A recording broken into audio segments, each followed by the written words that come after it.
Olá, estamos aqui para mais um Safety Tip da Abrap e dessa vez nós vamos abordar o tema proficiência IFR e também o tema monomotor IFR. Recentemente nós tivemos a certificação por parte da agência reguladora, a ANAC, da primeira aeronave, primeiro helicóptero no Brasil monomotor homologado para voar por instrumentos. A ANAC, a Abrap, num primeiro momento, fez ali um contato com a ANAC, com a agência e com o fabricante em questão, para que a gente pudesse debater o assunto e pudéssemos chegar a um denominador comum com relação à gama operacional dessa aeronave. Nós sabemos que existem várias aeronaves de asa fixa, monomotores homologados, certificados para voos IFR. No entanto, a operação do helicóptero é um pouco diferente, até por uma questão de estabilidade dinâmica. E pensando nisso, a Abrap resolveu entrar em contato com esse fabricante e com a ANAC para que a gente pudesse de novo chegar a um bom denominador com relação a essa operação. Vale muito o nosso bom senso, a nossa avaliação com relação a esse tipo de operação. O elo forte da segurança, a última barreira é sempre o piloto. Então, na questão do monomotor IFR, lógico que terão que ser adotadas medidas por parte dessa tripulação, mesmo que não hajam medidas por escrito da agência reguladora ou do próprio fabricante, medidas que garantam a segurança dessa operação. Por que, Thales? Se o bimotor é homologado IFR e o monomotor também tem a mesma certificação, qual a diferença? Pois bem, a diferença primeiro é redundância de sistemas, a outra diferença é nos bimotores IFR, nós voamos normalmente com 2 pilotos. A tomada de decisão normalmente é dividida. Lógico que 90% dessas tomadas de decisão acabam caindo para que o comandante decida.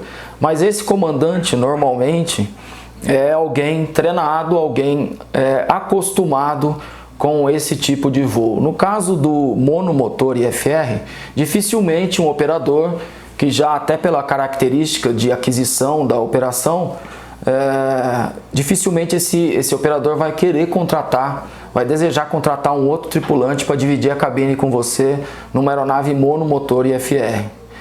Que tipos de diferenças existem, na minha concepção, para esse tipo de operação? Por exemplo, você não vai decolar com uma aeronave dessa numa terminal movimentada, como é, por exemplo, a de São Paulo, num dia de tempo ruim, bastante instável na tua rota, por motivos óbvios. Essa máquina, inicialmente certificada, ela não possui, por exemplo, um equipamento chamado radar meteorológico. O radar meteorológico, para quem está me assistindo e não é acostumado com essa operação desse equipamento, em termos bem comuns, são os nossos olhos dentro das nuvens. Quando os olhos do piloto não enxergam, porque estamos voando em condições de visibilidade zero, o radar garante que você não vai entrar numa formação meteorológica pesada. E no caso dessa primeira aeronave certificada, por exemplo, ela não possui esse equipamento.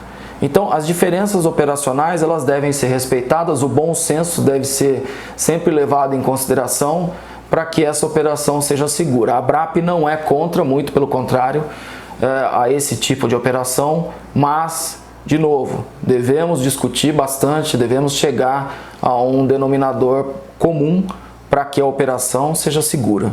Com relação à proficiência IFR, aí vale para ambos. A proficiência IFR ela deve ser mantida. Deveria até constar ali do nosso diário de bordo. Hoje realizei um procedimento IFR em tal localidade, ou 2 aproximações em tal localidade, para que o piloto se cobrasse, Eu sei que a gente muitas vezes lançamos nos nossos diários de bordo esse tipo de procedimento, mas o que eu estou querendo dizer com isso não é o simples fato de lançar. é o fato de manter-se apto a voar por instrumentos. Nós já tivemos acidentes onde houve a contribuição de forma muito contundente desse tipo de falha, digamos assim.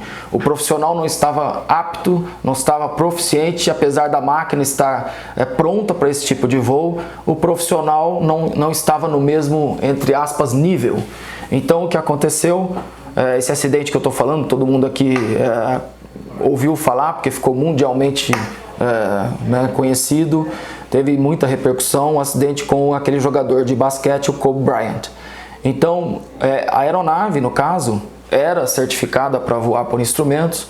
O tripulante, por uma questão, acho que de legislação, aquele táxi aéreo não estava permitido a voar por instrumentos, e esse tripulante acabou ali cometendo alguma falha, não me cabe aqui discutir, mas algum tipo de falha foi cometida que acabou levando ao acidente. Era uma máquina pronta para voar por instrumentos, mas o comandante não optou por esse tipo de voo por uma série de razões que, mais uma vez, não cabe a nós discutirmos aqui. Mas já houveram outros acidentes, já houveram outras ocorrências onde esse mesmo tipo de problema aconteceu e, infelizmente, acabou causando a fatalidade que é o acidente, né? Então, esse safety tip de hoje tem esse objetivo de alertar para a necessidade de se manter proficiente no voo por instrumentos, seja ele a proficiência mantida através de um simulador, seja essa proficiência mantida através de procedimentos constantes aí, frequentes por instrumentos em aeródromos providos e equipados para esse fim. E também tem a necessidade aqui de salientar que o bom senso deve prevalecer na operação quando você tiver algum tipo de limitação para não se colocar em situação de risco. Muito obrigado.